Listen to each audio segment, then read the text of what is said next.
Well, I hereby call this meeting to order. Roll call, please.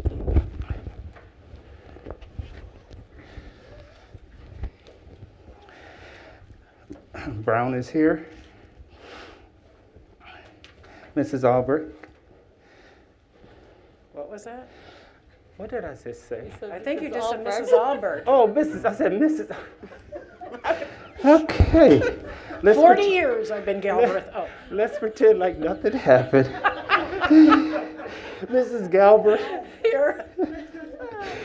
Whew. All right. Mr. Sawalish. Here. Dr. Hall. Mrs. Walters. Here. Vice President Roop. Here. President Albrecht. Here. Please rise and join me in the Pledge of Allegiance. I pledge allegiance to the flag of the United States of America and to the republic for which it stands, one nation, under God, indivisible, with liberty and justice for all. And Ms. Roop, would you please remind us of the mission statement? Sure, our mission is to empower each student to positively impact the world for a bright new future. Okay, thank you. Let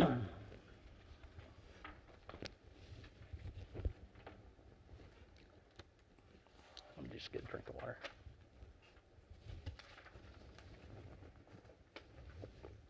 Okay. Prior to our regular business meeting, the district wishes to hold a bond notification issue act hearing, commonly known and referred to as a BINA hearing. May I have a motion to open the BINA hearing? Second.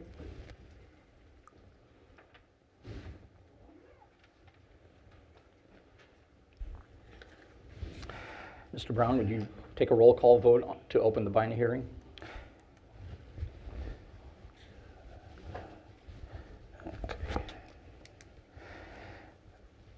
Brown is an aye. Mrs. Galbraith. Aye. Mr. Sawalish. Aye. Mrs. Walters. Aye. Vice President Roop. Aye. President Albert. Aye. The BINA hearing is now open.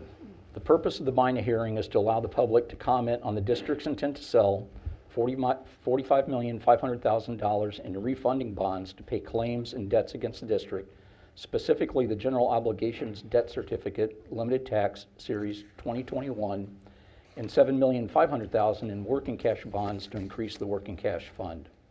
All bonds are being used for projects stated forth in the short-term facility plan, which has been discussed during previous public board meetings and is posted to the district's website. Are there any other comments from board members?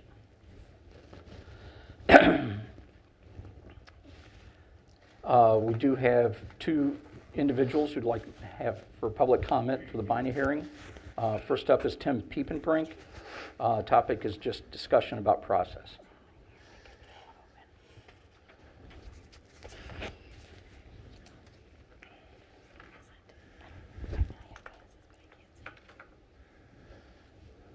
Good evening, everyone. Good evening. I came prepared to talk a little bit tonight, but I get to talk twice. I filled out two forms to speak at both meetings here, so I had wanted to read some comments to you here, but since there's a second opportunity, I'll just read part of the comments now and the others later. Let me see if I can find my page here.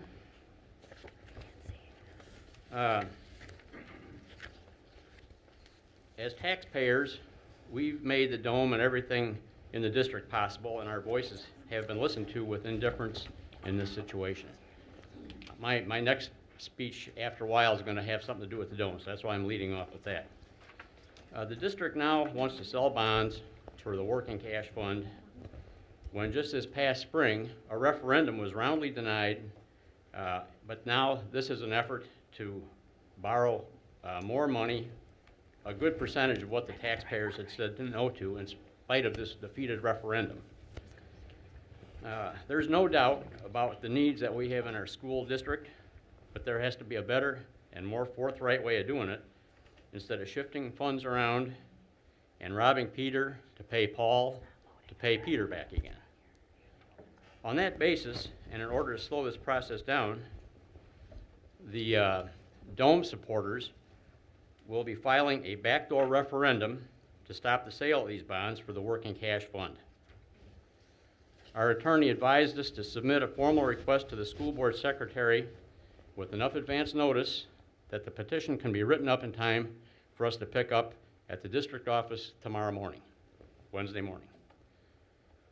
Another area of concern, this may not pertain to the bond sale here, another area of concern is where the Illinois House Bill 1785 deals with buildings that any school district wants to demolish. There are quite a few steps and criteria that need to be met, the least of which are 3 public hearings to discuss this decision to close a building and receive input from the community. Are any of you board members aware of that House bill? Okay, I can read it to you if you'd like. Maybe I will. It's just a short little few paragraphs here.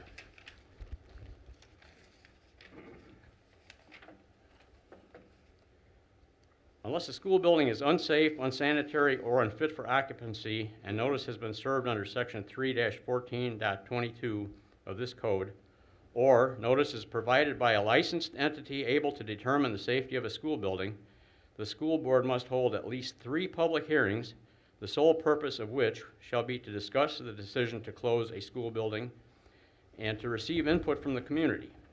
The notice of each public hearing that sets forth the time, date, and place and name of the description of the school building is considering closing must be provided at least 10 days prior to the hearing by publication on the school board's internet website. That's House Bill 1785.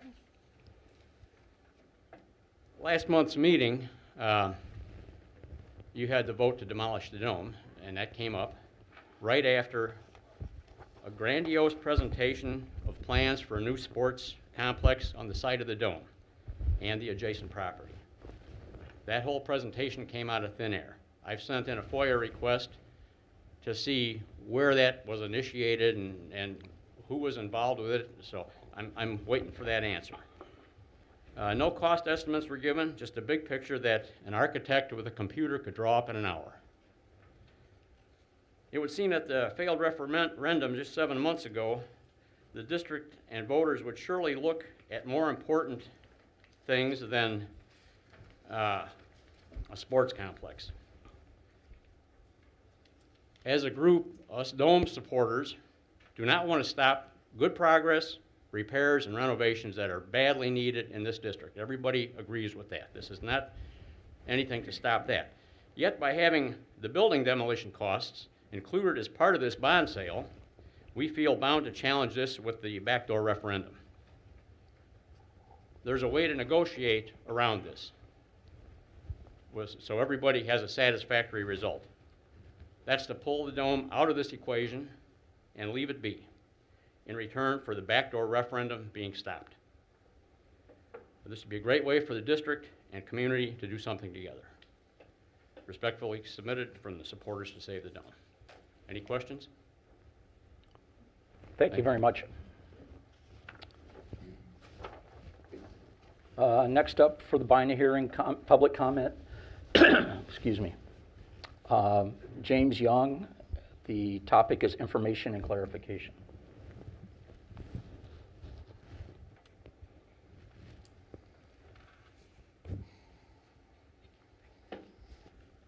Thank you, President Albrecht, Dr. Congolese, members of the board, staff and citizens. Before I begin my comments, President Albrecht, is that I need to know if the board's attorney is present. Okay, cool. Thank you. It's my understanding that there's 2 different types of bonds that the board's going to be voting on tonight. One is in the amount of $7.5 billion, and the other one is in the amount of $45.5 million in funding bonds. My comments only concerns the $45.5 million. Okay, It's also my understanding that the board should provide the petition for any resident to challenge the sale of those bonds. And we only have a 30-day period. So that 30-day period begins at 12:01 a.m. tomorrow morning. So I'd like to know, where is that petition going to be? Because every moment of time is precious. So I'd like to know where it's going to be at 12:01 a.m. so I can come and pick it up. If it's not ready at 12:01 a.m., I just want someone to tell me where it's going to be so we can make absolutely sure that that petition is picked up, because all we have is 30 days to get a certain percentage of registered voters to challenge the sale of those bonds. Now, also, those who feel empathetic about that dome, about the building of Coretta Scott King Magnet School, a new building, simultaneously with Creek Elementary School, because that, we know that's the direction you guys are moving in. We know that. You know, it doesn't take a rocket scientist to figure that out. Okay? And giving the teachers at Crete Monee Middle School the classroom space that they need. If you want this social justice movement to stop, that's all you have to do is take the dome off the table, agree to simultaneously build Coretta Scott King Magnet School with Creek Elementary School the same way it was done in that referendum. That was a referendum question back in April 2020, if I'm not, 2021? Okay, that was the referendum question, but it was $65 million then. Okay, and give the teachers the classroom space that they need. And then we'll stop the movement. Thank you. Thank you. Is there any other public comment for the Biney hearing?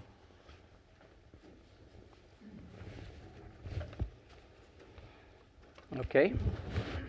Seeing that all persons desiring to be heard have been given an opportunity to present oral and written testimony with respect to the proposed issuance of the bonds, may I have a motion to adjourn and close the Biney hearing?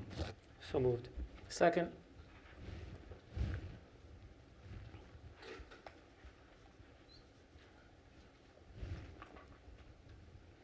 Mr. Brown, would you take a roll call vote to adjourn and close the Biney hearing?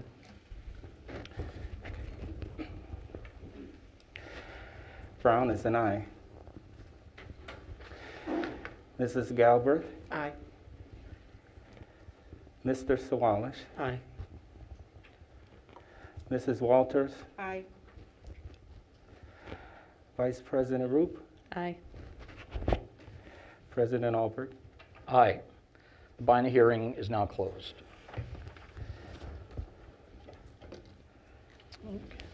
Moving on to the rest of the agenda, we will now have general public comment. And for that, we have one in-person comment, as Mr. Piepenbrink alluded to. You are now up again, and the topic is keeping the dome.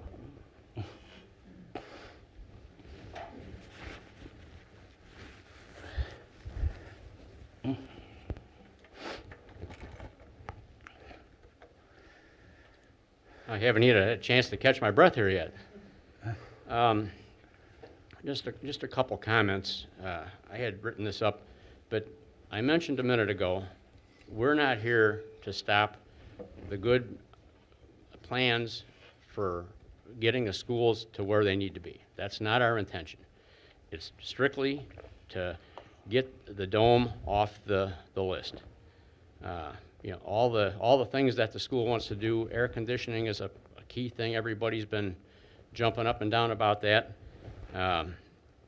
We don't want to stop that. But since it's all bundled together, this backdoor referendum could put the brakes on that for a while. This afternoon, the internet or Facebook was alive and hot with comments and things that were kind of misinformation.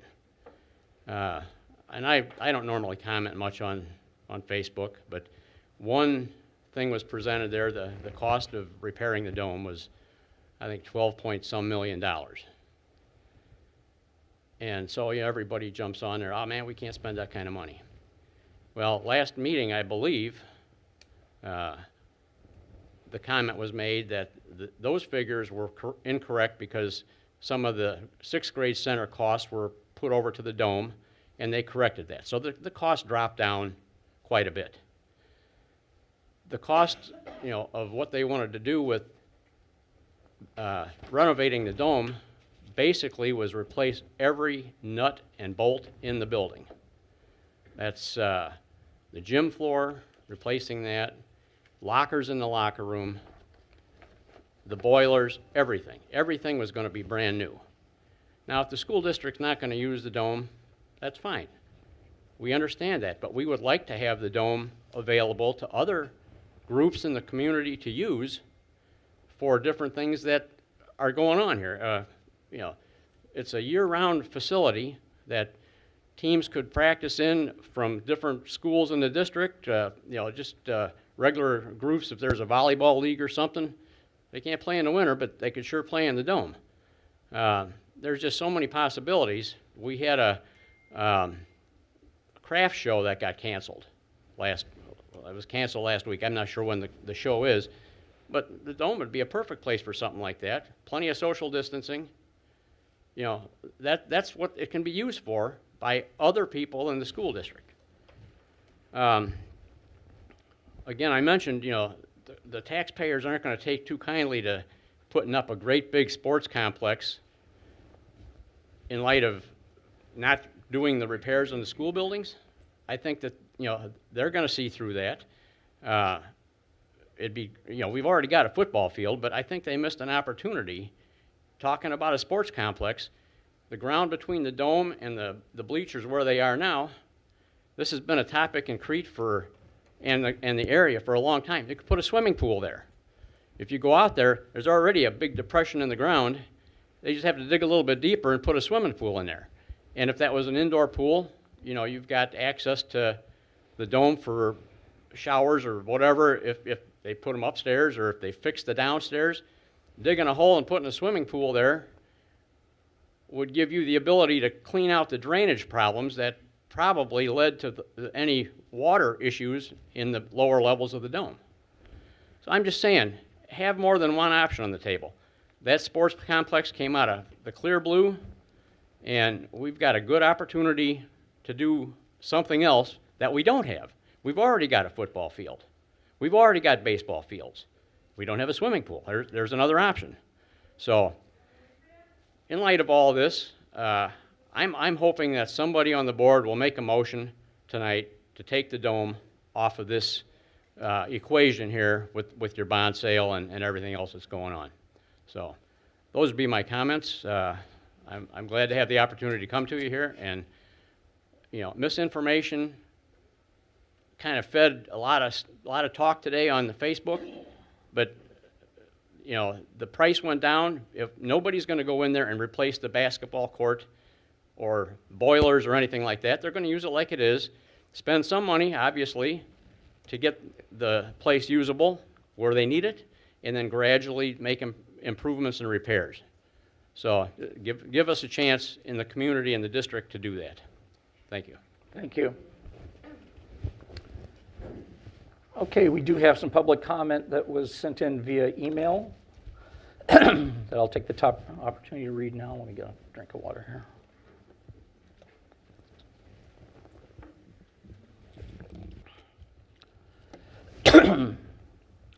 The first is from Lydia Alvarez, and the topic is the dome.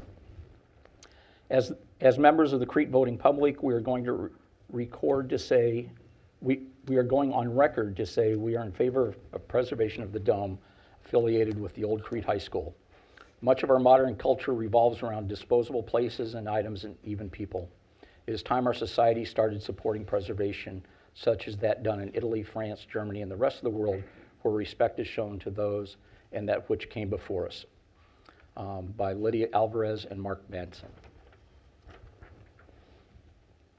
The next public comment, also topic Save the Dome, from Paul Hamker. I am in favor of saving the dome from demolition. It has historical significance to the community.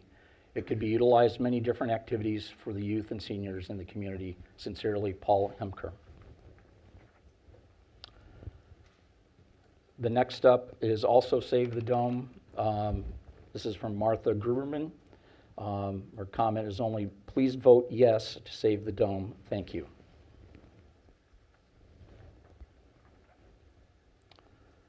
The next up is just titled Dear School Board Members, and it's from Jen Smith. Thank you for taking the time to read my public comment. I'm a longtime resident of Crete, a parent of 2 students at CSK, and am an educator. My comments is in regards to the revised 21-22 school calendar. I would like to share some concerns and frustrations with the changes to the calendar. The first and most obvious concern is for working parents. With the addition of 16 early release days, parents must now find additional childcare for those days. We are lucky to have wonderful choices in the nearby area, but there comes an additional cost to parents. The second concern that will affect our students the most is the loss of instructional time. As we have returned from remote or hybrid learning to fully in-person instruction, we know that all students have unfinished learning due to the pandemic. Does our superintendent, director of curriculum, and school board really feel that it is necessary for students to miss 8 additional days of instruction? Yes, 8 days. If you add up the hours from each added early dismissal, that is the amount of time that will be lost. An additional concern is the lack of preparation and planning by the district. No plan for these days has been shared with the community. If the district truly feels that teachers need these additional days, please inform us on how the time will be used to provide effective instructional programs to ensure growth for every student. It is frustrating that in preparation for a calendar revision, the district would move forward without holding a public forum to get feedback from stakeholders. There needs to be dialogue between the district, school board, and the community in an organized setting. This is something I feel that has been brought up even as recent as the last board meeting. The community wants a voice. In summary, I strongly feel that the addition of early release days to the calendar was a mistake, a misguided action. If teachers are truly in need of time to develop plans, etc., I believe there's an alternate solution than keeping our students out of school for this much time. Thank you, Jen Smith. The next is from Addison Smith, a 3rd grader at CSK. Dear CM School Board members, hi, I'm Addison Smith, and I would like to give you some feedback on the added early dismissals. The first thing is we will get a little less education. This upsets me because I love learning and I want to get into a great college. The second thing is some kids will have less specials too. This is not fair because I love my specials. Other kids may too. Please think about changing your idea. Thank you, Addison Smith. Of all that I've read, I know we don't generally react to public comment, but of all that I've read over the last couple of years, that's my favorite. So anyway, so that's it for public comment. Terry, do we have any more? No, sir. Okay. So next up is our superintendent.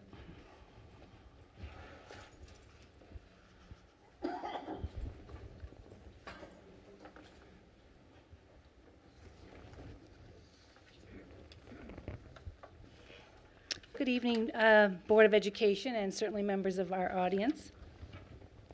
This week is American Education Week and National School Boards Day.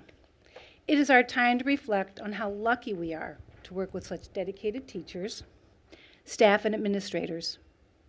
But tonight, I want to spend some time recognizing and honoring 7 very important people, and that is you, our Crete Monee School District 201U Board of Education. We all know that it takes strong schools to build a strong community. The CM 201U school board members devote countless hours making sure our schools have the necessary resources and support that they need. They listen to the concerns, consider feedback from numerous stakeholders, and work alongside district administration to help solve problems that have emerged. They work tirelessly to ensure that all of our students here can achieve at their highest ability. At times, they have to make decisions, and sometimes they're very tough. They're not always popular with everyone, but all of the decisions are based on hours of reading my weekly newsletters, financial reports, personnel updates, as well as many new mandates that come to them almost weekly from the state. Tonight, I would like our staff to help me join me in a round of applause for our district school board, for we appreciate you for all your dedication and the support.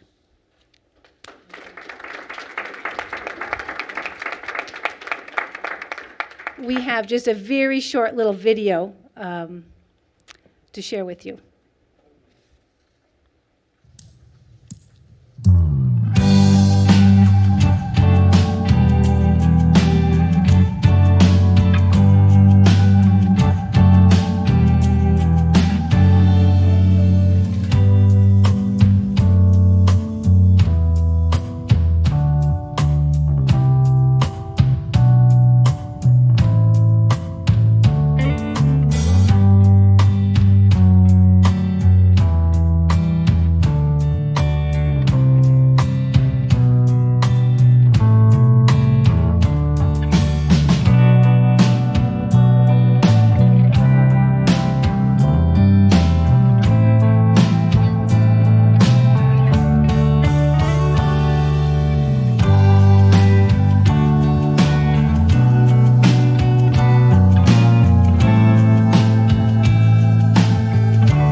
Thanks again for all that you do. Well, thank you. It would not be complete without a photo op. So we're going to ask you just to stand up. We're going to gather and do a quick picture.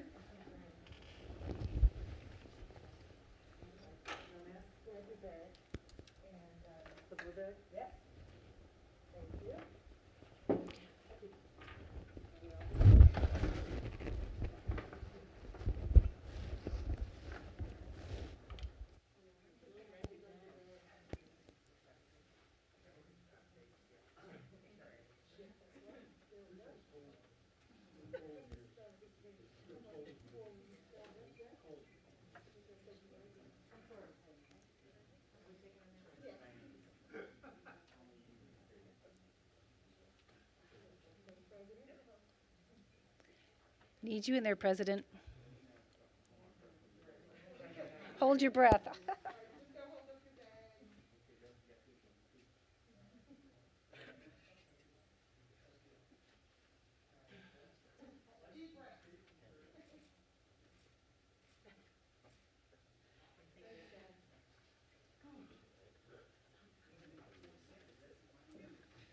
And board members, as you see, we have a small token for you. Underneath is our famous popcorn that we tend to give. Yeah, that's right. That's right. No getting into it yet. We have something in the bag for you as well as our certificate. So those are for you to add at home.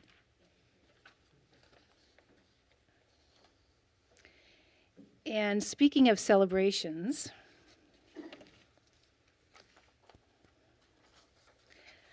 I am very happy to be here tonight to recognize one of our schools in particular this evening. Especially, I think, as it comes on the heels of National Education Week. That could have been more perfect. Along with your IB evaluation, you're getting everything this week. So get it all done with. In October, I received notification from the U.S. News that had had been completed the ranking of the top 30% of elementary and middle schools in the state. The rankings use the methodology of including grade levels. For each state, schools were assessed on the number of students who were proficient or above in mathematics and reading language arts. Half of the formula was based on test scores, and the other half was based on demographics.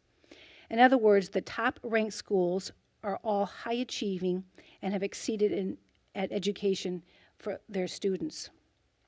I am proud to say that Coretta Scott King Magnet School was rated a score of 67 out of 100. In other words, it was ranked number 667 out of all the elementary schools in Illinois, which did rank it in the top 30%. According to the latest testing window from our state, our students were 37% proficient in mathematics and 42% proficient in reading.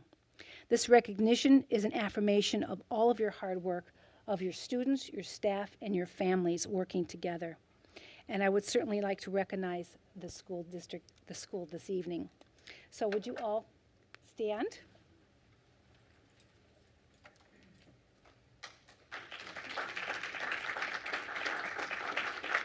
Have you all come around? Mr. Maine, I'm going to present to you on behalf of the district.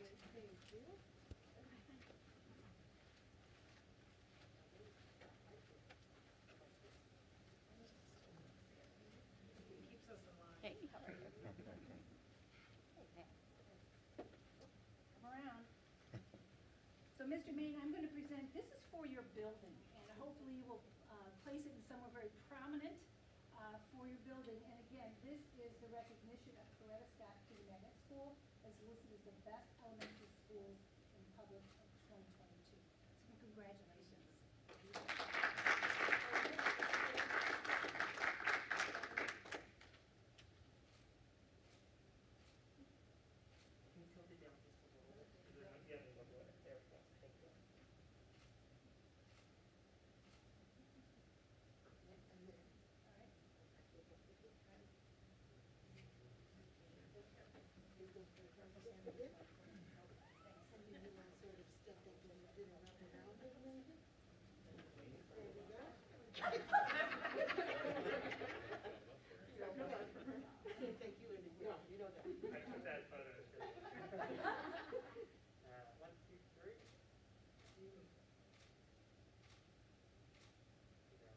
Great job, guys.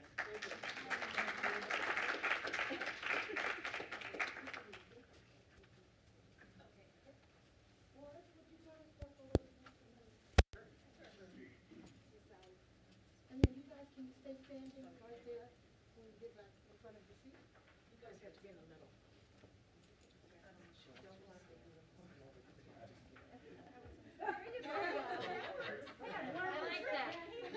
Look at that. See? See?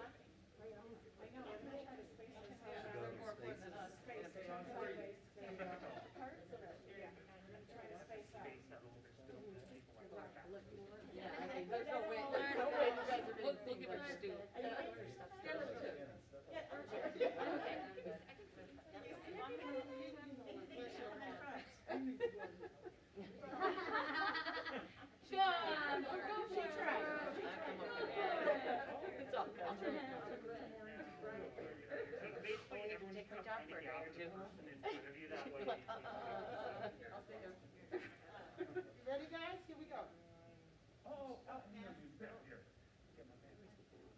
You see a gap, take it. Just your mask.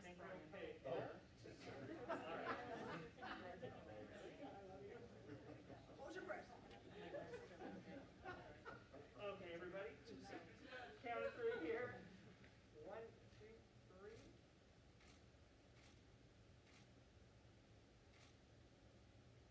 One more here. 1, 2, 3. Perfect. Thank you. Thank you, guys. Congratulations, you guys. Teachers, we have a mug for all the teachers at the building, and they are out at the buildings. It will be delivered tomorrow for you. But So yes, these are for Take a you look at though, these. so just grab one of those. since you came out tonight, you get your mugs early. Yes. Oh, those are cool. So it's got the IB logo.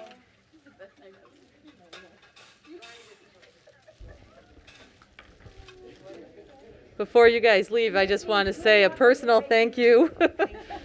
I mean, it's nice as a school board member to be recognized, but really that's what it's all about. So thank you, everybody at CSK. And just so you know, starting tomorrow, Wednesday, Thursday, and Friday, they have the IB evaluation. So they're going to be evaluated the next 3 days. They've been working so hard to get ready for this. Good luck with that, guys. We know Great they're going to job. do fabulous. Yeah, Good job, guys. Not So only, please go home and get some rest. You've got Yeah. kids to see tomorrow. So goodbye. hey, not only do you represent Crete School District, in my opinion, you represent the south suburbs and the south side of Chicago and a big spot in Illinois. Keep doing what you're doing, okay? All right. Thank you. Guys. Bye-bye.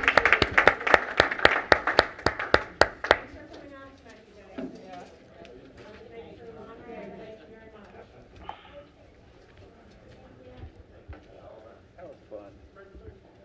I broke the ice.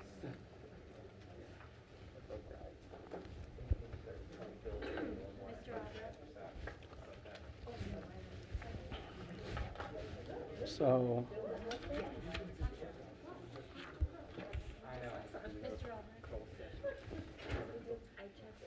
Okay.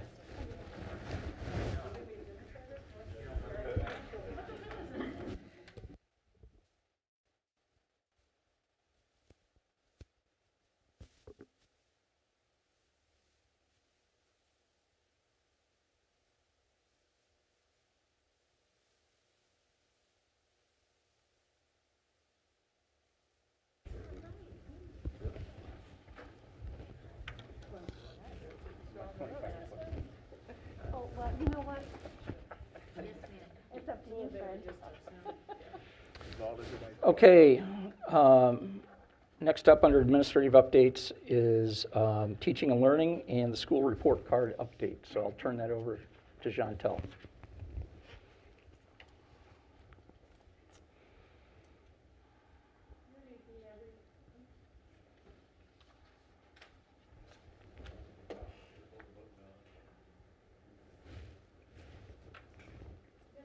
One? Nope. Does that work? Okay, you can't hear me? Okay. Congratulations again to CSK and their recognition. We also want to recognize that this week is American Education Week, and we want to say happy American Education Week to all of our staff. Each year, the Office of Teaching and Learning presents the annual academic report, and so this is part of that report.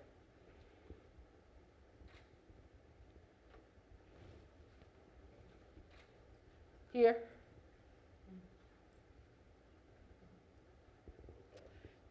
Turn it on. There we go. All right, so ISB annually releases the school report card that shows how each school, each district in the state is performing on a wide range of educational goals. The suspension of in-person instruction has affected multiple report card metrics. Some of our metrics, ISB has collected no data, and for some of the metrics, the data is in, but in-person instruction likely impacted those results. As a district, we can say that students are making progress, but they are not growing at rates that were consistent with pre-pandemic levels. And again, that is because of the pandemic. Math continues to be a challenge for our students, but a plan is developed to address those deficits. As you go on to the website, you will see some metrics that have been calculated from ISB, and it will say calculated with concerns. When you go to Illinois report cards, you will see that there are some calculations that the report card uses, but it was affected by COVID, the results. You will also see there's a caution for statewide thresholds, and there are margins of error. In some of the documents that you will see on the website and on other platforms, you will see terms like unfinished learning, learning loss, unfinished instruction. And these terms throughout the different documents and websites identify a loss of work from not finishing the learning, which is a combination of teaching and learning for the academic year, where we weren't able to bring students to their full proficiency level. As we discussed, these terms are specifically referring to the effects of COVID. There is an updated, go to the Google slideshow. This is This was downloaded from your what you sent me.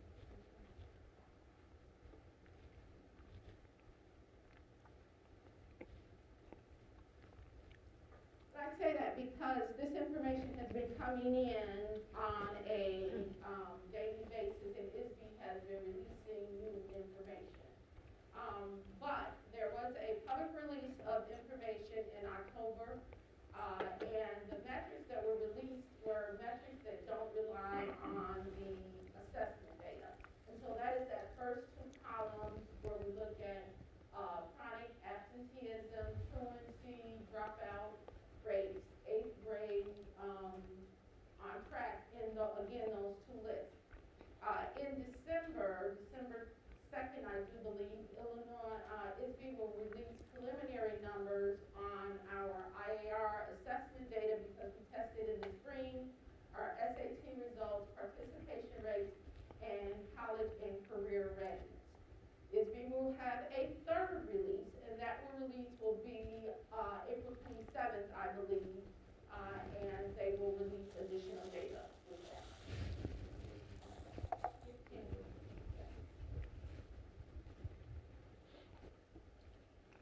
And again, this information has been coming in daily, and my team has been involved in various webinars that the state has been hosting as they are releasing this information.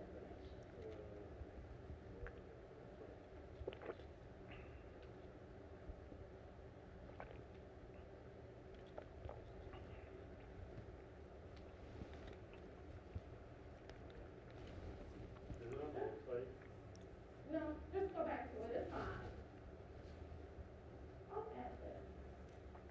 When you go to IllinoisReportCard.com and put in the district's information, this is what the first page will look like. Again, you will see that little caution notice there that says items possibly affected by COVID are highlighted below. View item for specific information. And as you can see, every tab here has that notice that, again, because of COVID, the data is not as reliable pre-COVID and then post-COVID once we get to that point. We did take the IAR assessment in the spring, and there is a portal. Parents are used to getting a paper copy of those scores. We will release this information for parents to go online to view their student scores. As a district, we tested about 30% of our students who were in the spring for hybrid, we tested about 30% of our students.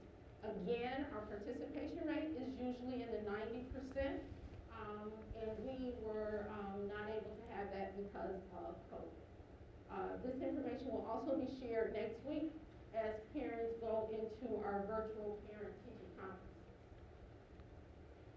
Metrics not included right now include, again, our assessment scores on IAR, SAT, our BLM, which is given to our special ed students, ISA, our growth percentile, participation rates, scatter plots, and the achievement gap.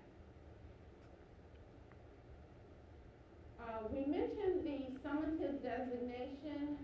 In 2018 is the last time that we received a rating And ISB will not be releasing a rating for 2021. We do have 3 schools that receive funds because of that 2018 rating. We have all of our schools are at commendable, and we have 1 school at targeted. Those schools receive, again, because of children with disabilities, they receive an amount of funds each year, and this is the final year of those funds for the middle school, Balmoral, and Crete Elementary.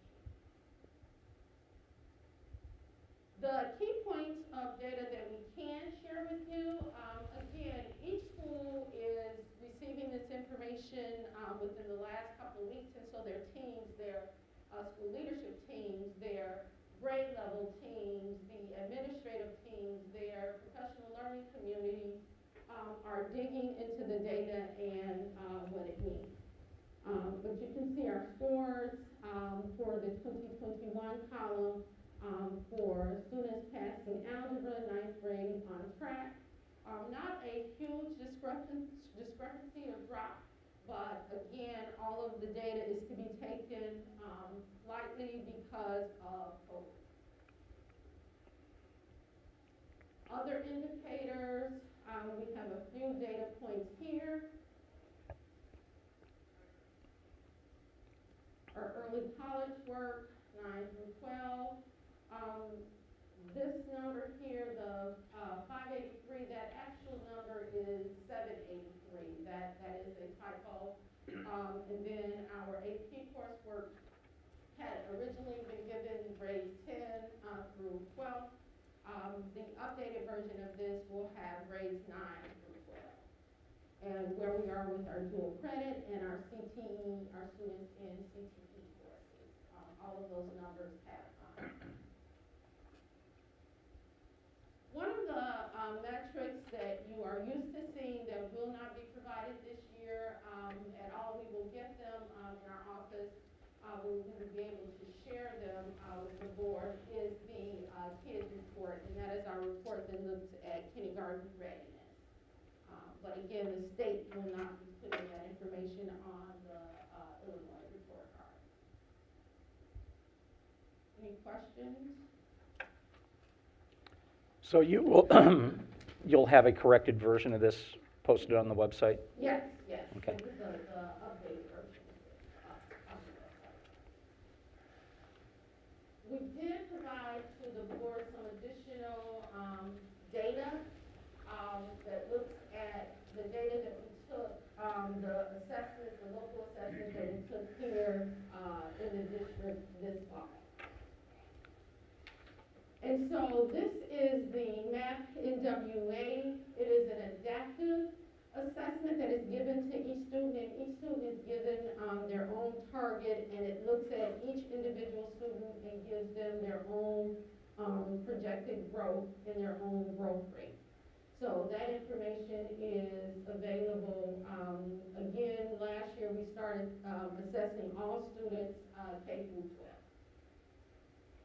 And this was taken during the hybrid?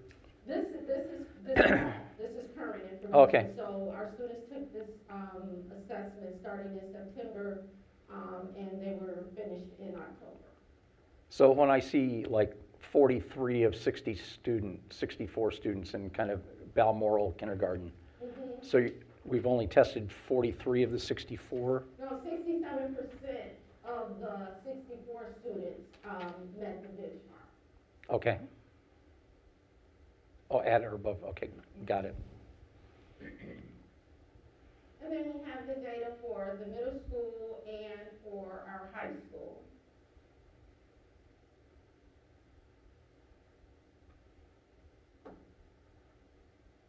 In the past, we've always talked about our local growth model, again, taking a look at our students, their accomplishments, and looking at their needs.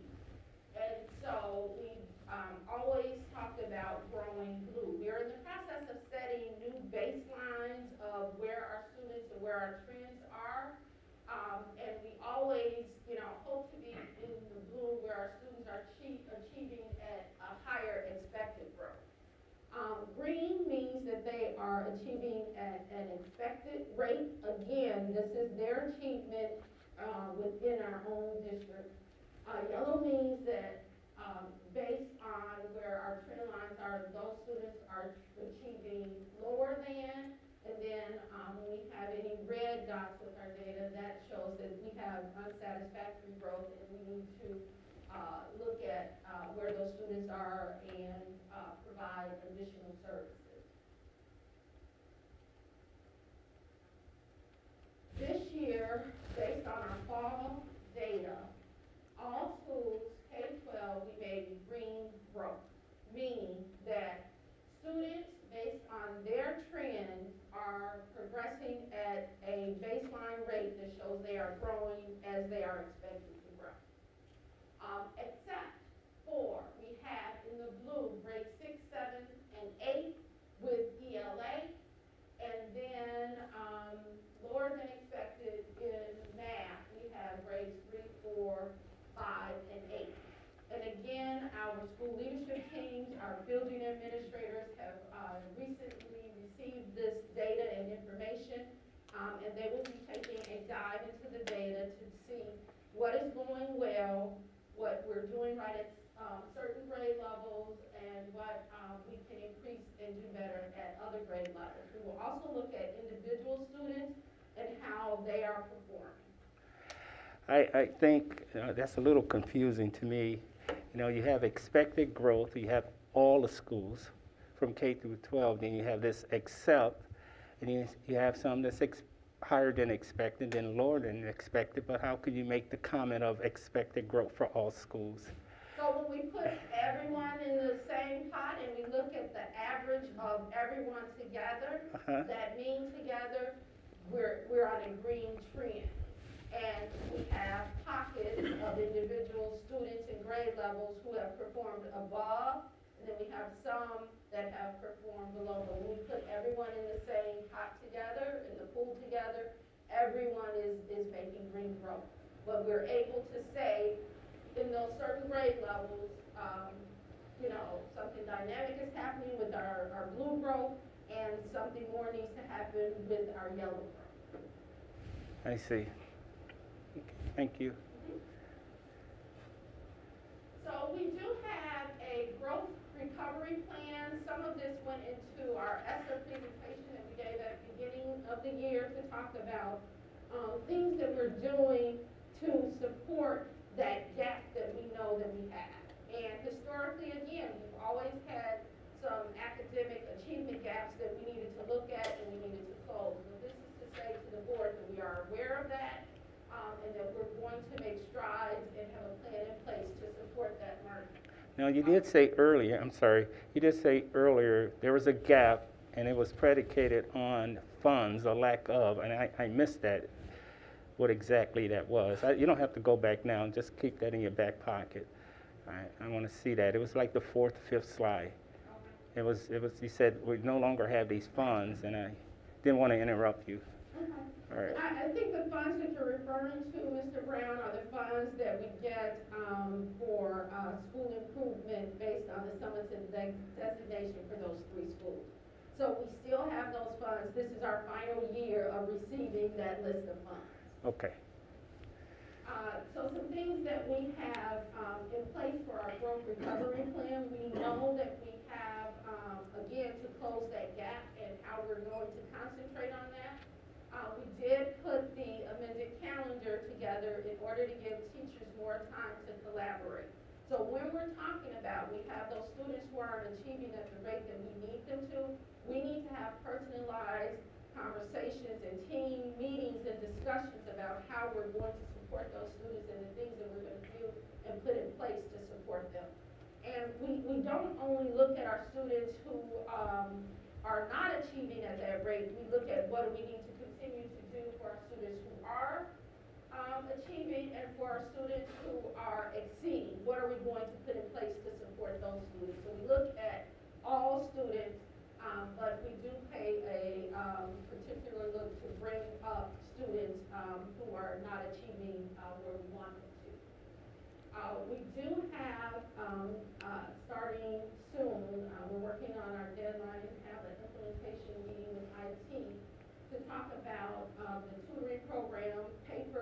24/7, which will offer grades 3 to 12 and parents that completed the survey for K-2, 24 hours, 7 days a week for any student who wants tutoring.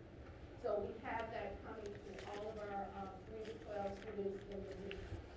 We are working on our extended year plan, and that is in summer school, and what that is going to look like, what are we going to be able to offer our students.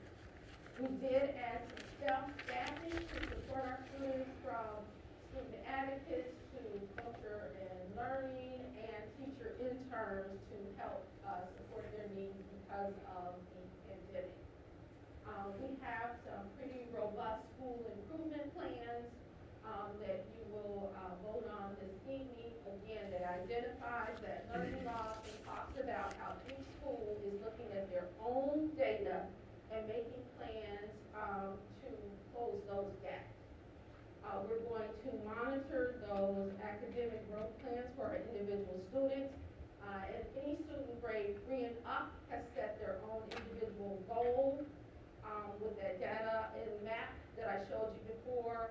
And teachers are working with them to talk about that goal and make sure that they're able to achieve that goal.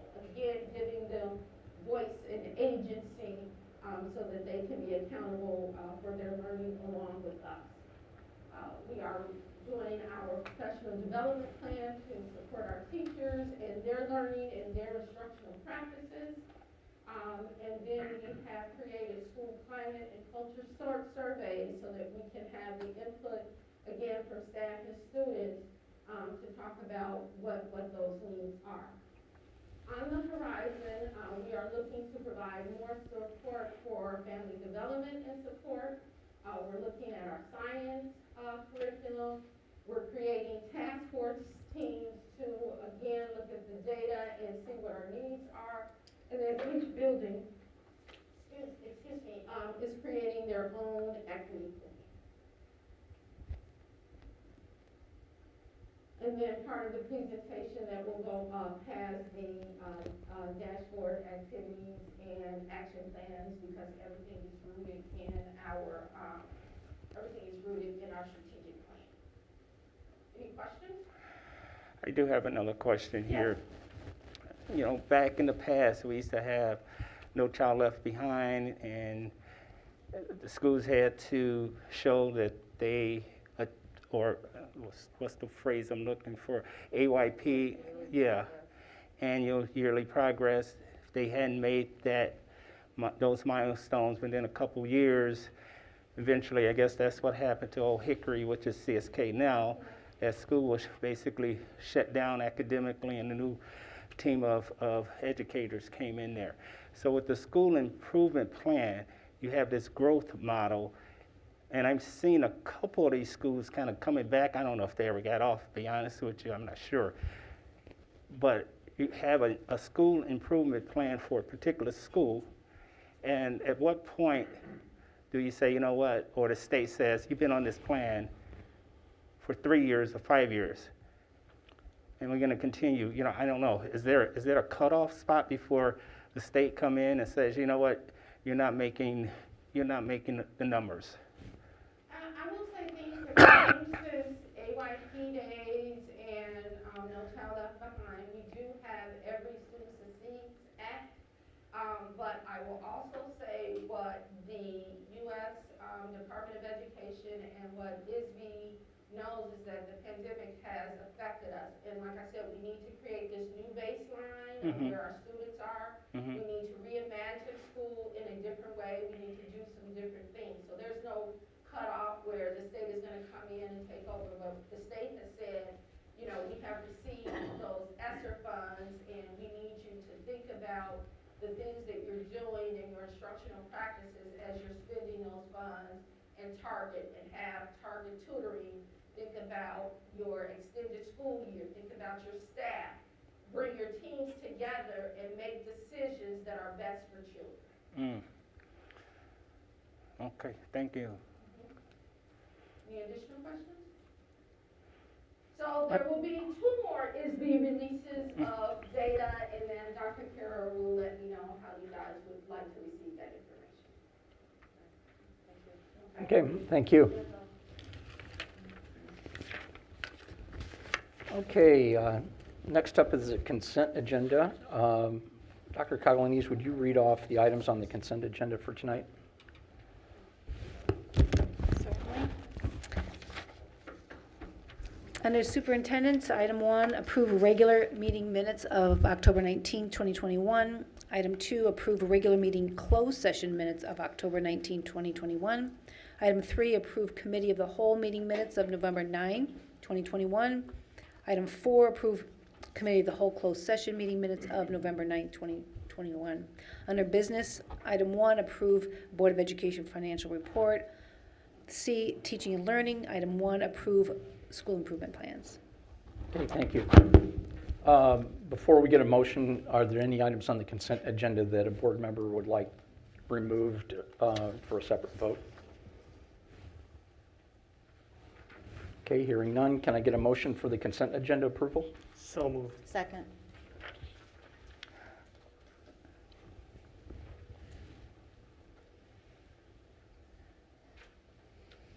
Roll call, please. Oh, Nothing removed. Let me see here. I'm sorry.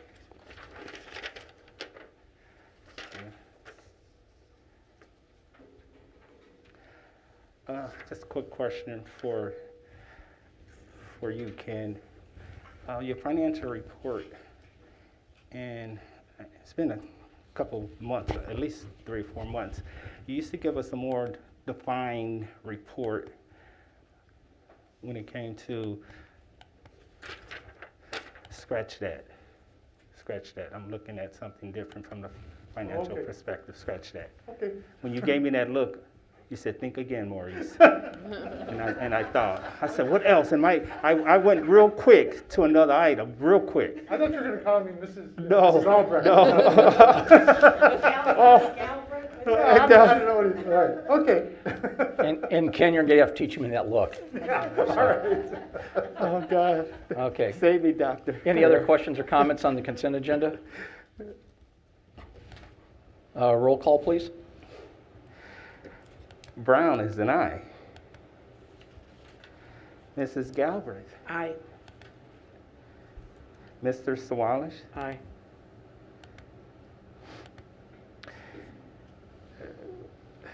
Mrs. Walters. Aye. Vice President Roop. Aye. President Albert. Aye, motion carries. Next up are action reports under business. Can I get a motion to establish December 7th, 2021 as the date for the Truth in Taxation public hearing on the 2021 tax levy? Moved. Second.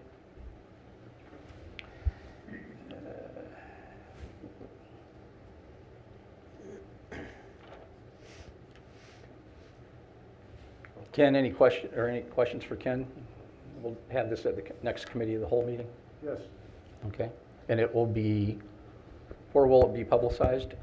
Yes, it'll be publicized. It'll be going in the paper probably on either Friday or Monday. That'll be the public hearing, and then the levy will be approved at the regular meeting on the 14th. Okay, great. Any other questions or comments? What's the last date to get that? The last date, is it Second to last Tuesday Tuesday of the month. of the month? So, you know, the committee, the regular meeting's on the 14th, so I'll drive it out on the 15th. Okay, We'll be in way in advance. okay, thank you. And Lyle's my backup, so. Oh, Lord. I All think you right. need a third. Okay. Don't put that on Lyle. Roll call, please. Mrs. Walters. Aye. Brown is an aye. Mr. Sawalish. Aye. Mrs. Galbraith. Aye. Vice President Roop. Aye. President Albert. Aye, motion carries. The next item for consideration is a resolution declaring the intention to issue $7,500,000 working cash bonds for the purpose of increasing the working cash fund and directing notice of such intention to be published as provided by law. Based on the advice of bond counsel, the entire resolution does not have to be read aloud since it was posted as part of tonight's agenda and in accordance with the Open Meetings Act. Therefore, Mr. Brown, as Secretary of the Board of Education, would you read aloud the title of the resolution? Resolution declaring the intentions to issue $7.5 million working cash fund bonds of Community Unit School District Number 201U, Will County, Illinois, for the purpose of increasing the working cash fund of said school district and directing the notice of such intentions be published in the manner provided by law. May I have a motion to accept the resolution declaring the intention to issue $7,500,000 working cash fund bonds of Community Unit School District Number 201U, Will County, Illinois, for the purpose of increasing the working cash fund of said school district and directing that notice of such intention to be published in a manner provided by law? So moved. Second. Any questions or comments?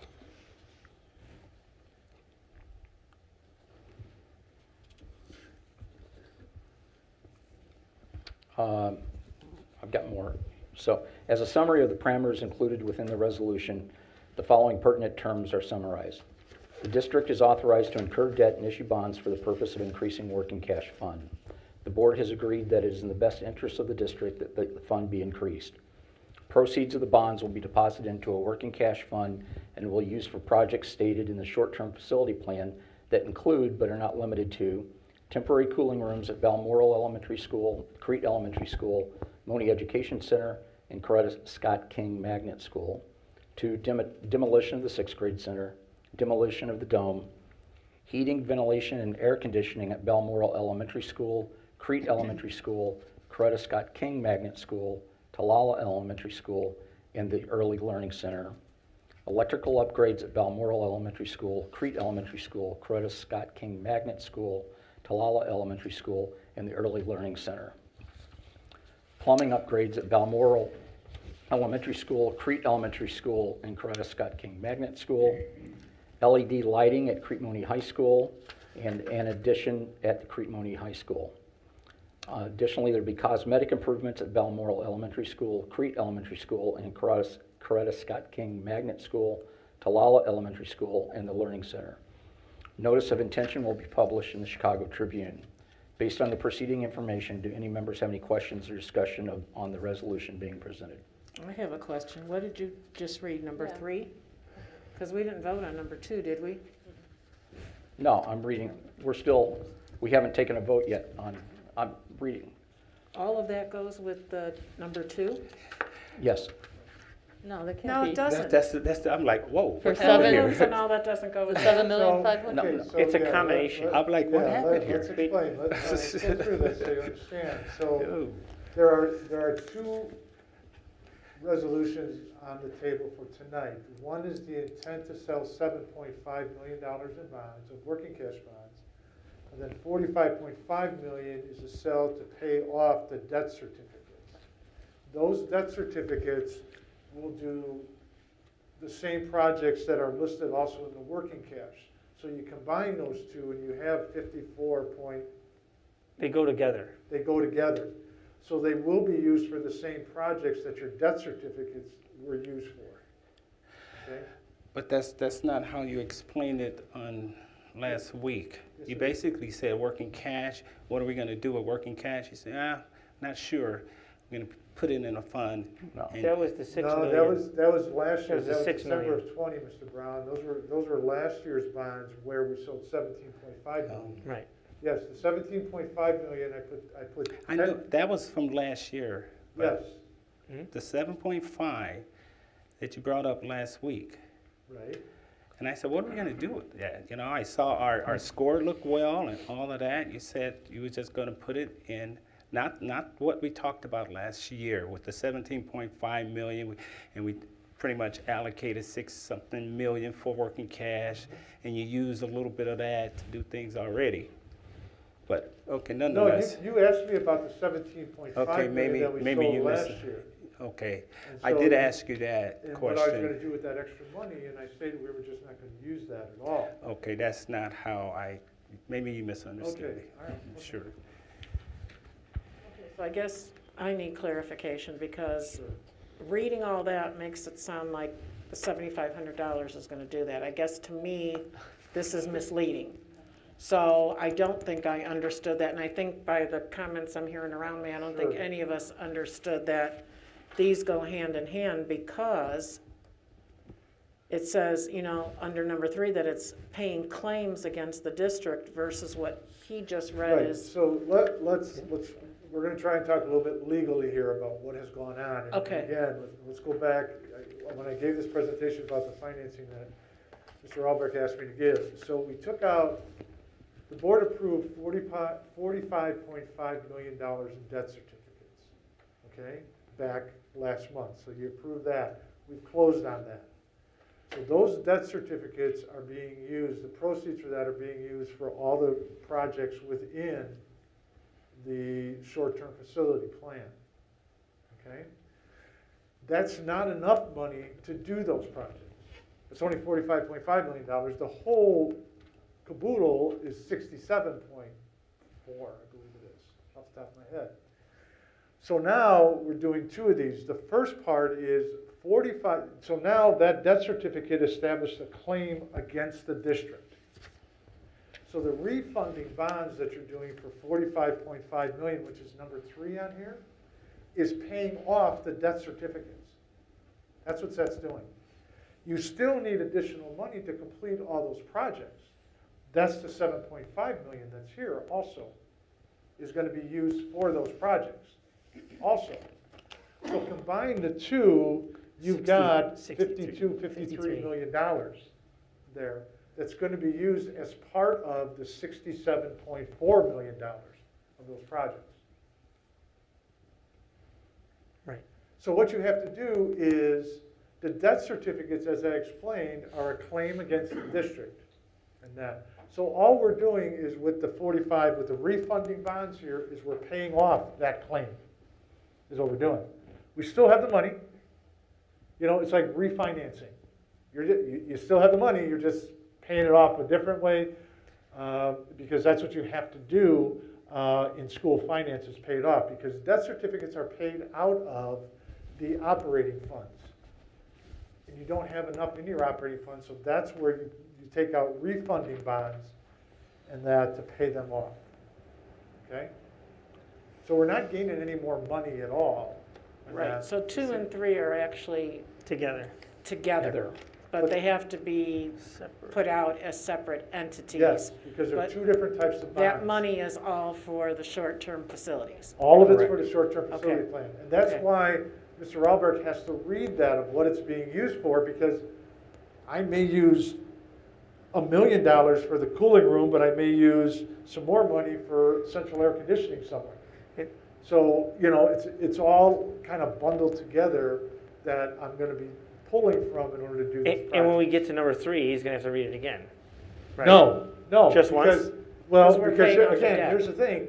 All number 3 is doing is paying off the debt. Right. That's what it's doing, all right? We've already got the money. That resolution that If was you- passed before on the debt certificates listed all those projects.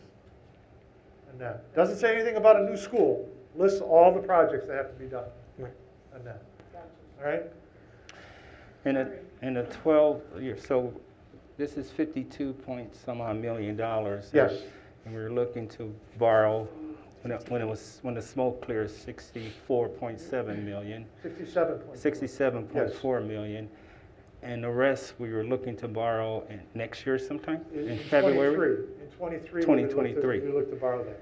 And then at the same time, what we're doing, keep in mind, the same time what we're doing when we extend this out is we are lowering the annual debt payment to the district, which is going to save the taxpayers money. Yeah, from 12 to 10 million. We're right? going from 12 to $10 million, yes. So the debt certificates we're paying off from this resolution. And we Not from the 7.5, Mr. Brown, from the 45.5. Yes. Then that's the next item on. Yes. Okay. So, And that includes, we have accumulated some interest on the money that we already have on hand from selling the debt certificates, right? Yeah, we're paying off $45.5 million. That includes the interest that we have to pay on the short term, yes. And that's a couple $100 grand. I did the calculations, and I believe it's about 200 or 230,000. It's 0.6%. And that's not just interest accrued since they were issued, that's issuance costs and other things. There's a little bit more on issuance costs. It's about 300,000 total with issuance costs and with the interest, 0.6%. Those numbers were in our FYI or one of those. It was like Yeah. 233, and so it was just Yeah, around 300,000. I believe the issuance cost was, but I don't think I put in the interest, and the interest I is thought you about 100 did, some 'cause thousand. I I don't think- remember. I think it was right around 300 I when think you so. said that, yeah. Yes. Okay, so again, the motion on the table, we're only addressing the resolution of 7.5 million in working cash bonds, of which those proceeds will be used towards those projects I just read. But won't fully pay for them. It's part of the overall fund. It's one part of the overall financing. Any other discussion or questions? Roll call, please. Mr. Sawalish, Aye. Brown, present.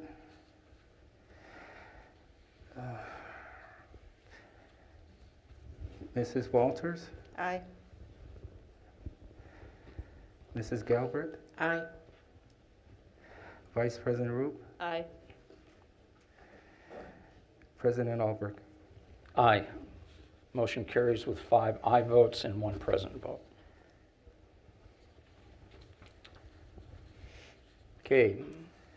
The next item for consideration is a resolution declaring the intention to issue $45,500,000 refunding bonds for the purpose of paying claims against the district and directing that notice of such intention be published as provided by law. Based on the advice of bond counsel, the entire resolution does not have to be read aloud since it was posted as part of tonight's agenda and in accordance with the Open Meetings Act. Therefore, Mr. Brown, as Secretary of the Board of Education, would you read aloud the title of the resolution? Yes. Resolution setting forth and describing in detail claims heretofore authorize and allow for proper school purposes which are presently outstanding and unpaid, declaring the intentions to issue $45.5 million bonds for the purpose of paying claims against Community Unit School District number 201U, Will County, Illinois, and directing the notice of such intentions to be published as provided by law. May I have a motion to accept the resolution setting forth and describing in detail claims heretofore authorized and allowed for proper school purposes which are presently outstanding and unpaid, declaring the intention to issue $45,500,000 bonds for the purpose of paying claims against the Community Unit School District number 201U, Will County, Illinois, and directing that notice of such intention to be published as provided by law. Moved. Second. As a summary of the parameters included within the resolution, the following pertinent terms are summarized. The district is presently outstanding and unpaid claims in the aggregate amount of $45,500,000, and that the claims are authorized and allowed for school purposes. The board has agreed that it is in the best interest of the district that the claims be paid from the proceeds of the bonds. The claims consist of the outstanding general obligation debt certificates, limited tax, Series 2021. The money will be paid back through installments not to exceed 20 years. Notice of intention will be published in the Chicago Tribune. Based on the preceding information, do any members have questions or discussion on the resolution being presented? Okay. With no further discussion or questions, Mr. Brown, will you take a roll call vote to approve the resolution as presented? Mr. Sawalish, Aye. Mrs. Walters, Aye. Brown is the president. Mrs. Galbert, Aye. Vice President Roop, Aye. President Albrecht. Aye. Motion carries. 5 votes for, 1 voting present. Okay. Next up, can I have a motion to approve a certificate of payment in the amount of $95,580.23 to RL Sohold General Contractor, Inc. for the 2021 renovation work at Talala Elementary School and the Early Learning Center? Second. So Ken, is this the last payment? No, there's gonna be one more payment. I found out, I had a discussion with the contractor today, actually. There are 4 items still that are punch list items, and then he found out that there are 2 still warranty work that I want him to complete, so the final payment will come in December then. So that work should be done. He told me probably before Thanksgiving, and then we'll have the final payment next month. And do you know what's roughly left after this payment? I don't, there's about a 10% retainage, so I think it's about 300,000 as well. Okay. Ken, we had 4 punch list items the last time you talked to us. We still have those same 4? No, there are 4 new ones that came up, so as they continue. Okay, to just affect- checking, No, because I was they're not the wondering why same things ones. weren't getting taken care of, Yeah, that's no, all. they're getting taken care of as we Okay. go, and so, I just happened to bump into it today, so I asked him, I says, where are we at with this whole thing? Because I saw the payment come through, and it wasn't the final one, so I'm glad I saw Joe, and, he was here working on them in DLC. Talala is finished completely, there's just a couple punch list items here.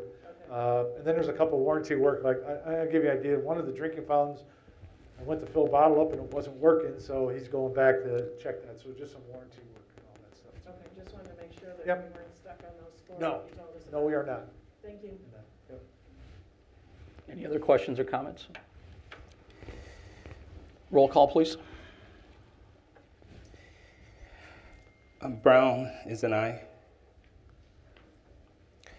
Mrs. Galbraith? Aye. Mr. Sawalish? Aye. Mrs. Walters? Aye. Vice President Roop? Aye.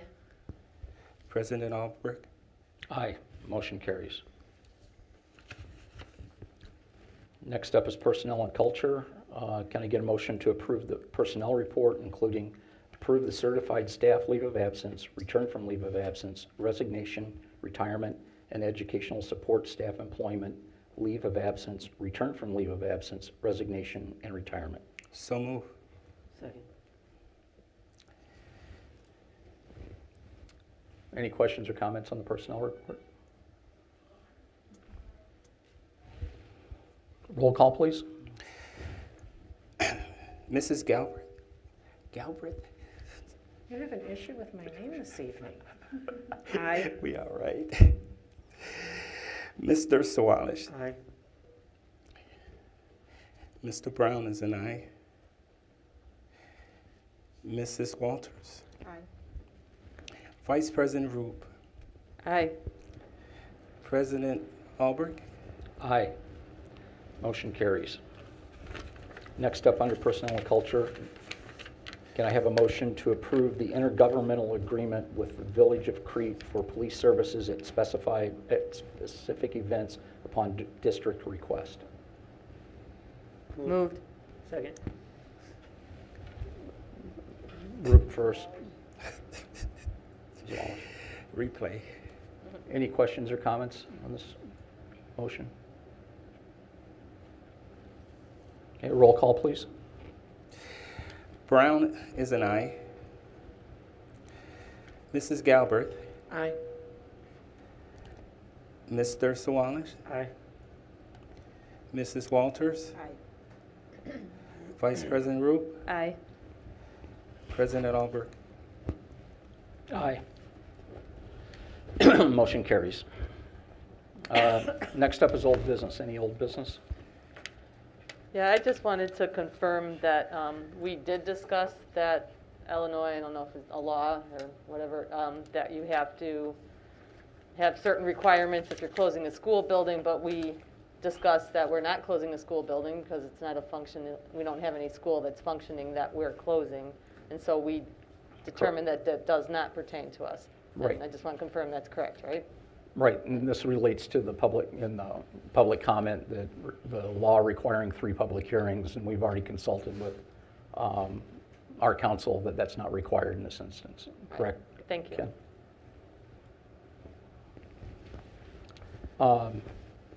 Yeah, I have a couple items just think would be clarifications from some of my notes from public comment tonight.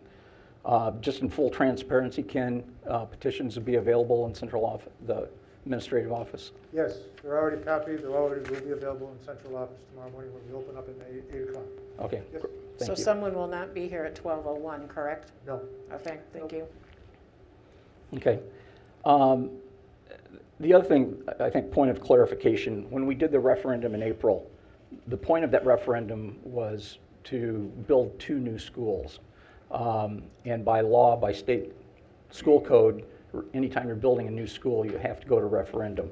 I think we were pretty public at that time, and anybody who's been at our board meetings or watched them on video, that we were pretty public about that if the referendum did not pass, this was the path we were going to move forward, put air conditioning and put more money into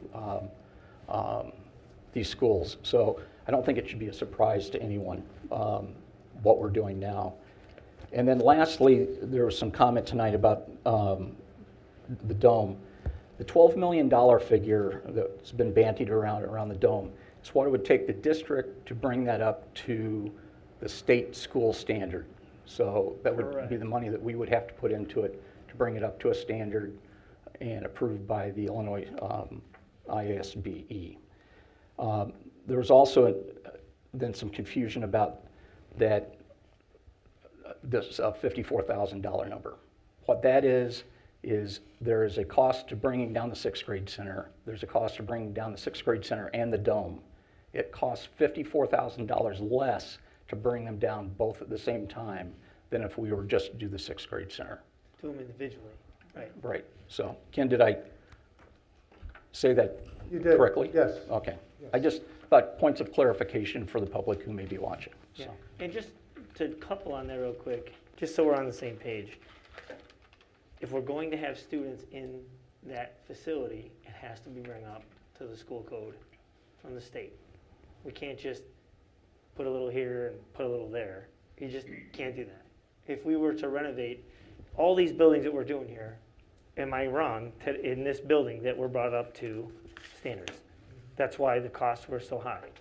You're exactly right. So- I mean, if it is a school facility, and whether that facility is used by community members or whatever, it's a school property, and it has to be according to the Illinois School Code, which is a whole different set of standards. In addition, there has been some comment about just bringing in contractors, letting them do the work. We cannot do that as a school. We have to follow the Procurement Act.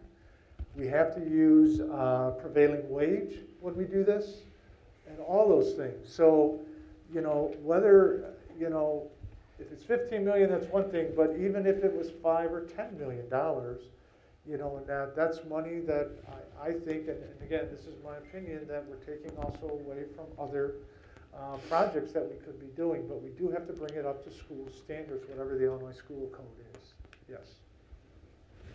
And Nelson, can I ask one question? Sure. Numerous times I heard the term backdoor referendum. I couldn't tell by the public comment if they were saying we were doing a backdoor referendum or they were talking about doing, because he kept bringing it up when he was talking about you're forcing a backdoor referendum or whatever. I have no idea what they're talking about. I want to be clear on what a backdoor referendum is.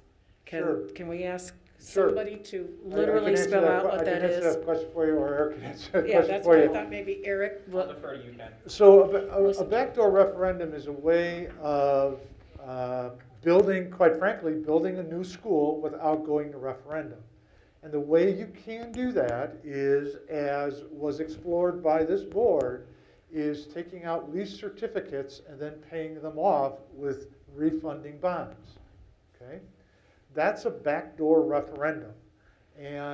But however, this is what I will say, this board has been very clear that they do not want to do that. And we're not building a new building, at all.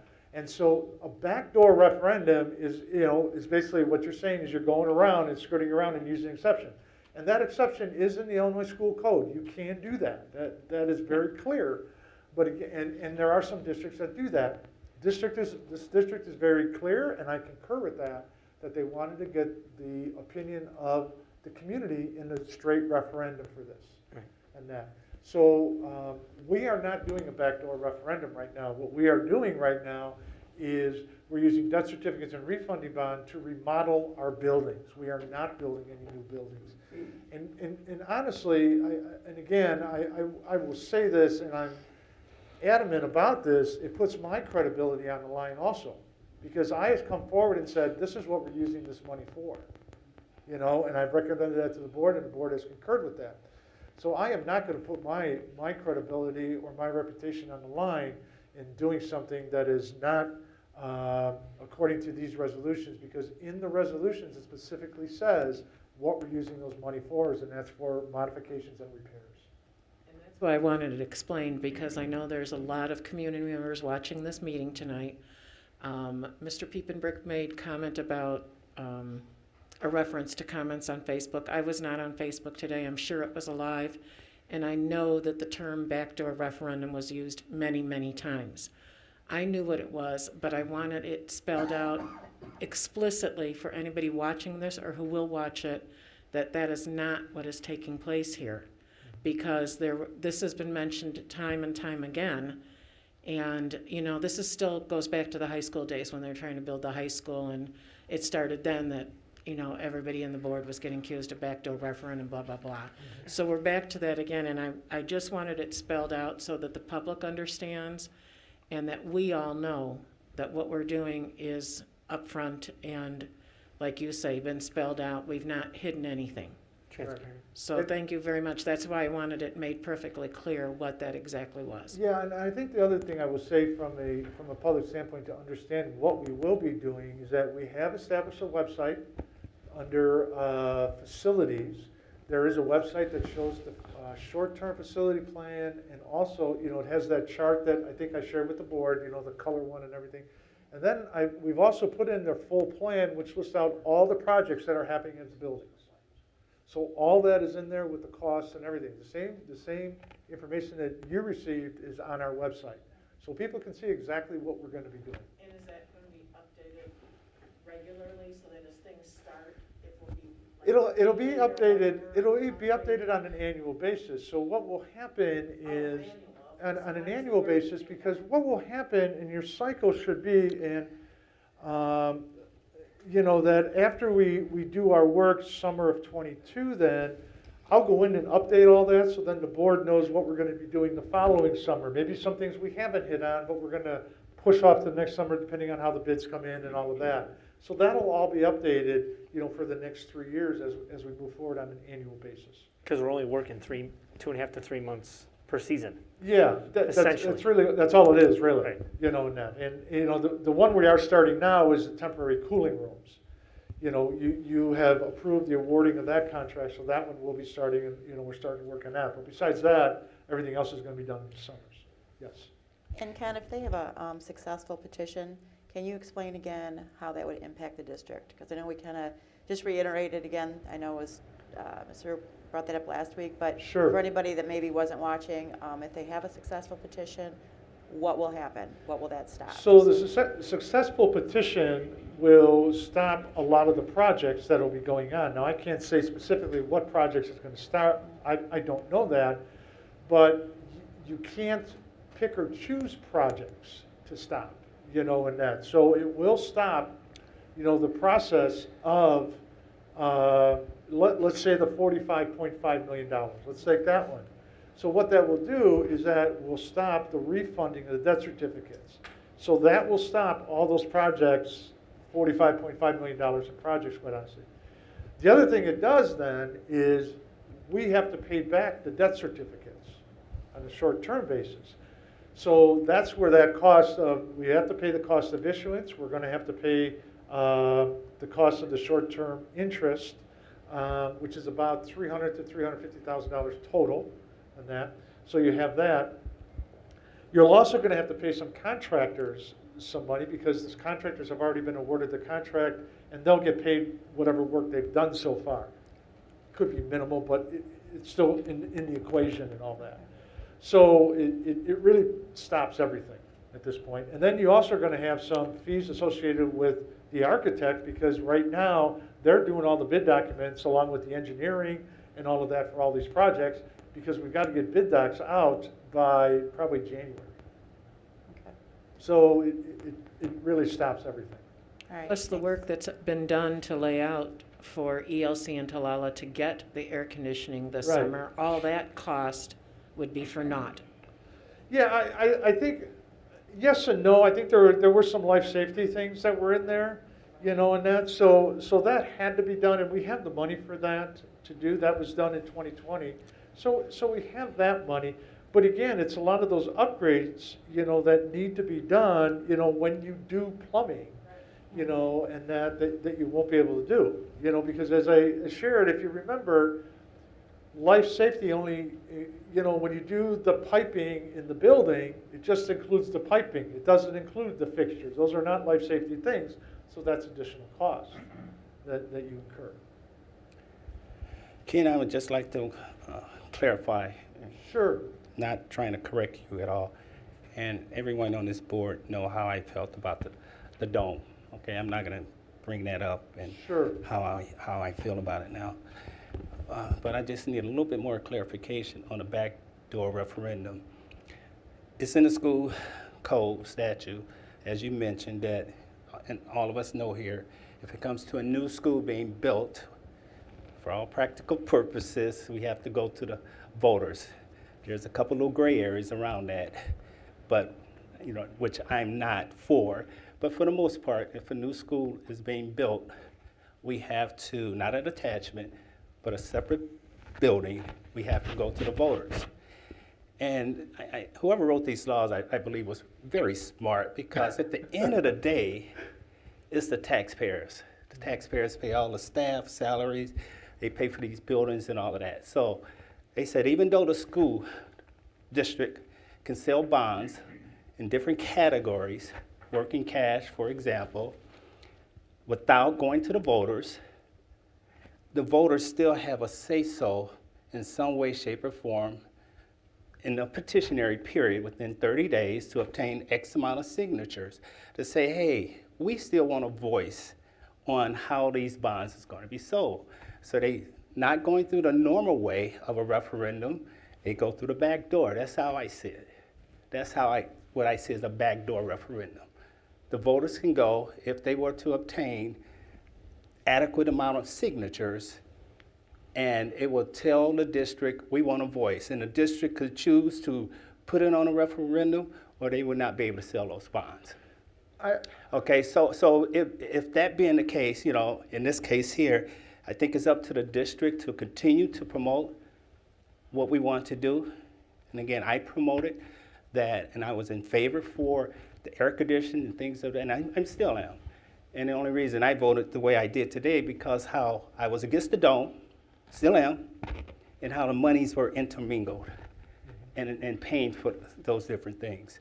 So the voters should always have a say-so, but the code, what it did where the voters don't have a say-so, that's selling life safety bonds. And it's for a reason. When we go to sell life safety bonds, there's no backdoor referendum and there's no referendum. We can downright sell life safety bonds. Is that correct, Eric? Depending on how much space we have, buying power. We don't have to go to the voters in any shape or form for life safety. I'll be honest, off the top of my head, I'm not 100% sure, but I'm happy to look into that, or if Ken goes one way or the other for certain. Yeah, I'm not sure. I Not don't for life believe, safeties. I don't believe But we working have to go- cash, you I got the don't- petitionary period, you got refunding bonds, you got funding bonds, alternate bonds and things like that. Working cash is like alternate bond. But I just want to make it clear that that's the reason it's there. The law said at the end of the day, the taxpayers have a say-so in some way. It's not straight out where the school district have to put the referendum out for building schools, but they say, you know what? The school district is looking, I'm just throwing the number out there, they're looking to sell $25 million in bonds. And, you know, you might have a group of people for whatever reason say, hey, do we not have a say-so in this? And the law said, yeah, you do. There's 30 days, you have to come up with X amount of petitions, and you could come up through the non-conventional way, which is backdoor. But I think we need to be very careful about using that term backdoor, because Yeah. that's not an accurate statement. You're intermingling a term without you, with. No, that's actually in, it's actually stated, it's a backdoor. It's not just a haphazard statement out there. They call it, it say alternate bonds or whatever, it say backdoor referendum. Well, So- I think Ken explained what a backdoor referendum is in the school code, which is to build new schools through the issue of lease certificates and then refinancing them. That's a backdoor referendum. Correct. What all this allows is for a petition period. That's it. Correct, This is not a backdoor referendum. correct. I think it becomes, okay, all right, we can agree to It's disagree. term- I it's don't just want to muddy the terminology. water here, but that's, I just. But look, Because I think it helps to make it more clear. We talk about clarifying, we've got to be transparent in what we're asking. Absolutely, they can petition it. Right, and they can. we're not doing any type of referendum or backdoor or anything like that, but I think it becomes backdoor where it gives the public an opportunity to come in through a non-traditional way to seek a referendum. Well, the petition period, though, Mr. Brown, is not non-traditional. That is within the school code. and Right. You have to have the petition period. So that's not the backdoor referendum. Okay. The backdoor referendum is always caused by the district. That's who implements the backdoor referendum in the use for a new building. That's where backdoor referendum comes in. Okay. Petition period, as Mr. Albrecht had said, is always there. That's a whole And I separate. stand to be corrected, That's right. I have my moments of not knowing And things. backdoor refers to new, not remodeling, correct? I mean, Refers you to new, can't. yes. A way I'm understanding it is, there is no such thing as a backdoor referendum if you're remodeling. Is that correct? You can do backdoor if it's new building, Yeah, I've only heard of backdoor referendums when it comes to new building. and I thought that's what You you know, said about yes, the school that- code. That's, you- that's what I have. is- So I is- just is wanna- Backdoor referendums. It's I a think way it's- of doing it yeah. without going to the voters to get approval. And that is doing a backdoor referendum. maybe, Eric, we could ask you Yeah. to just look at the school code and kind of come back with kind of lay descriptions of what a backdoor referendum is versus petition period. And Sure, we can definitely do And that. that's what I thought, anytime you had a BINA, B-I-N-A, scope right there, that's when it becomes an opportunity to gather a backdoor referendum. Oh, we'll Okay, have, so we just let's see have things council different. lay it out for Sure, us. absolutely. Okay. Any other old business? Any new business? Okay, we do have a need for a closed session tonight, probably be about 45 minutes. We have two things to discuss. Can I get a motion to go into closed session for the purpose of personnel, item number 1, under the Open Meetings Act exceptions list, and for litigation, item 11, under the Open Meetings Act exceptions list? Second. Roll call? Brown is an aye. Mrs. Galbraith, Aye. Mr. Sawalish, Aye. Mrs. Walters, Aye. Vice President Roop, Aye. President Albrecht. Aye. We are in closed session at 8:13.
Yeah, it's freezing in the boardroom. Yeah. All right, we need a fourth. Let's go. Where is somebody? Come on. I got a question. When you Did do they all stop for the party? Come on.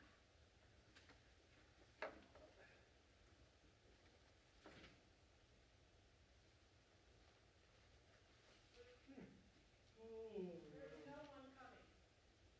Not one person coming down the hall. So Cheryl, Sandy,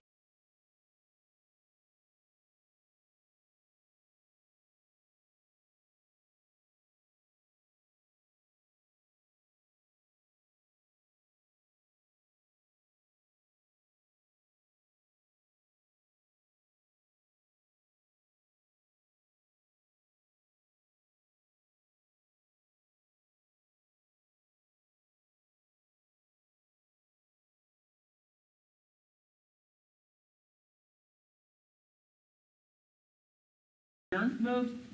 Second. All in favor, say aye. Aye. We are adjourned. Not